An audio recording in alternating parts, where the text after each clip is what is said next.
ಯಾರೇ ತಪ್ಪಿತಸ್ಥರು ಇದ್ದರೂ ತನಿಖೆ ಮುಗಿದ ನಂತರ ಅವರಿಗೆ ಶಿಕ್ಷೆ ಆಗುತ್ತೆ. ಸೊ ನಾನು ಕೋರಿಕೊಳ್ಳೋದು ಸ್ಥಳೀಯರು ಅಷ್ಟೇ ಪ್ರೊವೋಕೇಟ್ ಆಗಬಾರ್ದು. ಯಾಕಂದರೆ ಪ್ರವಾಸಿಗರು ಅವರು ತಪ್ಪು ಮಾಡಿದರೆ ಅದನ್ನು ನಿಯಮಾನುಸಾರ ಅದನ್ನು ಕ್ರಮ ತೆಗೆದುಕೊಳ್ಬೇಕೇ ಹೊರತು ಪ್ರತಿಯೊಬ್ಬರೂ ಪೊಲೀಸಿಂಗ್ ಅಥವಾ ಜವಾಬ್ದಾರಿಯನ್ನು ಈ ಥರ ಅವರ ಕೆಲಸವನ್ನು ಮಾಡಲಿಕ್ಕೆ ಹೋದರೆ ಇದು ಈ ರೀತಿ ಹಿಂಸೆಯಾಗಿ ಪರಿವರ್ತನೆ ಆಗುತ್ತೆ. ಹಾಗಾಗಿ ಅವರು ಸಹ ಶಾಂತಿಯುತವಾಗಿ ಪ್ರವಾಸಿಗರೊಂದಿಗೆ ವರ್ತಿಸಬೇಕು, ಸಭ್ಯವಾಗಿ ವರ್ತಿಸಬೇಕು. ತಪ್ಪು ಮಾಡಿದ್ದಾರೆ ಅಂದರೆ ಅದನ್ನು ಅವರು ನಿಯಮಾನುಸಾರ ಒಂದು ಕಾನೂನಾತ್ಮಕವಾಗಿ ಕ್ರಮ ವಹಿಸಲಿಕ್ಕೆ ಪ್ರಯತ್ನ ಮಾಡಬೇಕು. ಇಲಾಖೆಯಿಂದ ಯಾರನ್ನಾದರೂ ನೇಮಿಸುವಂಥದ್ದು, ನಿಮಗೆ ಸಿಬ್ಬಂದಿಗಳನ್ನ ನೇಮಿಸುವಂಥದ್ದು, ಆ ರೀತಿ ಆದರೆ ಈ ಥರದ ಘಟನೆಗಳು ಸ್ವಲ್ಪ ಕಡಿಮೆ ಆಗ್ತವೆ ಅಂತ 24/7 ಅವ್ರು ಕೆಲಸ ಮಾಡ್ತಾರೆ. ಆ ಥರದ್ದು ಏನಾದರೂ ಮಾಡ್ತೀನಿ. ಈಗ ಒಂದು ಸಭೆಯನ್ನು ತೆಗೆದುಕೊಂಡಿದ್ದೇವೆ. ಈಗ ಗ್ರಾಮಸ್ಥರು ತಮ್ಮ ಮನವಿಗೆ ಅನೇಕ ಏನಾದರೂ ಕೋರಿಕೆಗಳನ್ನು ನಮ್ಮ ಬೇಡಿಕೆಗಳನ್ನು ಇಟ್ಟಿದ್ದಾರೆ. ಅದನ್ನು ಪರಿಶೀಲಿಸಿ ಅವುಗಳನ್ನು ಇಂಪ್ಲಿಮೆಂಟೇಷನ್ ಎಷ್ಟು ಮಾಡಲಿಕ್ಕೆ ಖಂಡಿತ ಅದರ ಬಗ್ಗೆ ಸೊ ಇವತ್ತು ನಾವು ಬೆಟ್ಟದ ಭೈರವೇಶ್ವರ ಸಕಲೇಶ್ಪುರಕ್ಕೆ ಬರಲಿಕ್ಕೆ ಕಾರಣ ಒಂದು ಘಟನೆ ವರದಿ ಆಯಿತು. ಘಟನೆ ನೋಡಿ ಆದಮೇಲೆ ಅದು ಒಂದು ಸಣ್ಣ ಘಟನೆ ಅನಿಸಿದ್ರೂ ಸಹ ಎಷ್ಟೊಂದು ವಿಷಯಗಳ ಬಗ್ಗೆ ಅದು ಕಣ್ಣು ತೆರೆಸುವ ನಿಟ್ಟಿನಲ್ಲಿ ಇತ್ತು. ಇವತ್ತೆಲ್ಲ ಗ್ರಾಮಸ್ಥರು 9 ಗ್ರಾಮದ ಗ್ರಾಮಸ್ಥರು ಸಕಲೇಶ್ಪುರದ ಹಾನ್ಬಾಳ್ ಹೋಬಳಿಯ ಈವನ್ನು ಮೂಡಿಗೆರೆಯಿಂದನೂ ಸಹ ಇವತ್ತು ಬಂದಿದ್ದೀರಾ ಇಲ್ಲಿ. ಇದರ ಬಗ್ಗೆ ಅನೇಕ ವಿಷಯಗಳನ್ನು ಸಹ ನಾವು ತಿಳ್ಕೊಂಡ್ವಿ. ಬೆಟ್ಟದ ಭೈರವೇಶ್ವರ ಸ್ವಾಮೀಜಿ ದೇವಸ್ಥಾನ ಐತಿಹಾಸಿಕವಾಗಿ ಇರೋದು ಅಷ್ಟೇ ಅಲ್ಲ, ಸಾಂಪ್ರದಾಯಿಕವಾಗಿಯೂ ಸಹ ಅನೇಕ ಮನೆತನದ ಮನೆದೇವರಾಗಿ ಪ್ರತಿಷ್ಠಾಪನೆ ಹೊಂದಿದೆ. ಇಲ್ಲಿ ದೇವಸ್ಥಾನಗಳು ನಮ್ಮ ಸಂಸ್ಕೃತಿಯ ಪ್ರತೀಕ. ಸೊ ಮನುಷ್ಯರಲ್ಲಿ, ಜನರಲ್ಲಿ, ಅದರಲ್ಲೂ ಸಾರ್ವಜನಿಕರಲ್ಲಿ ಒಂದು ಭಾವನೆ, ಭಕ್ತಿ ಭಾವನೆ ಅದರ ಜೊತೆಲಿ ಕೈಗೂಡಿರುತ್ತೆ.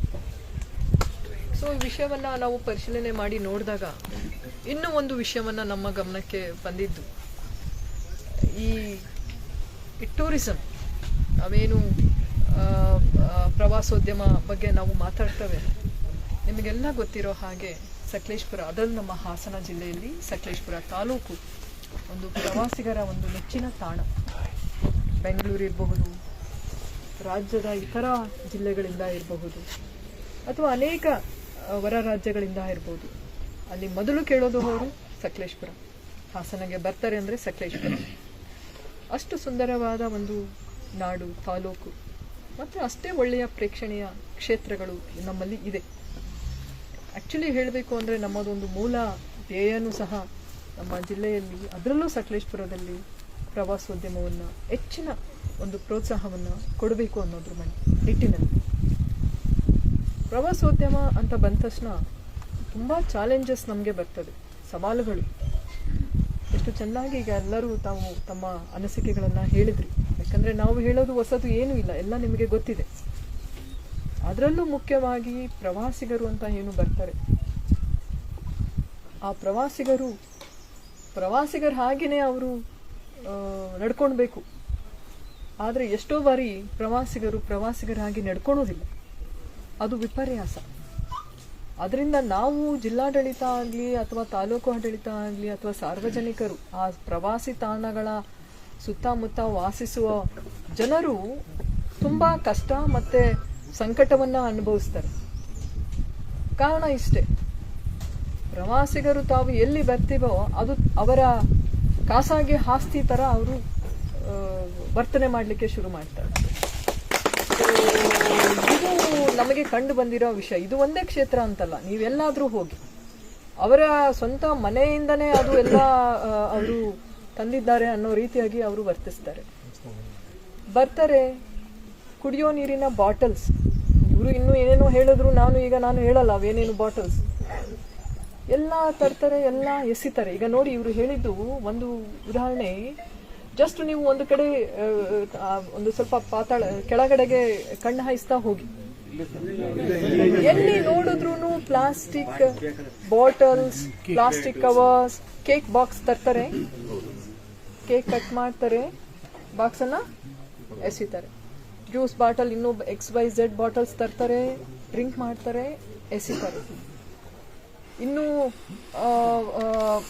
ತಮಗೆ ಏನೇನು ಉಪಯೋಗಕ್ಕೆ ಏನೇನು ತಂದಿರ್ತಾರೆ ಅವರು ತಿಳ್ಕೊಳ್ತಾರೆ ಇಡೀ ಈ ಕಾಡು ಇರಲಿ, ಈ ನಾಡು ಇರಲಿ, ಅದು ಒಂದು ಕಸದ ಪುಟ್ಟಿ. ಅದನ್ನ ಎಸಲಿಕ್ಕೆ ನಮಗೆ ಅಧಿಕಾರ ಇದೆ, ಎಲ್ಲರಿಗೂ ಅಧಿಕಾರ ಇದೆ. ಒಂದು ಸಾರ್ವಜನಿಕ ಪ್ರಜ್ಞೆ, ನಾಗರಿಕ ಪ್ರಜ್ಞೆ ಇಲ್ಲದೆ ಇರುವಾಗ ಅವರು ಎಂತಹ ಪ್ರವಾಸಿಗರಾಗ್ತಾರೆ?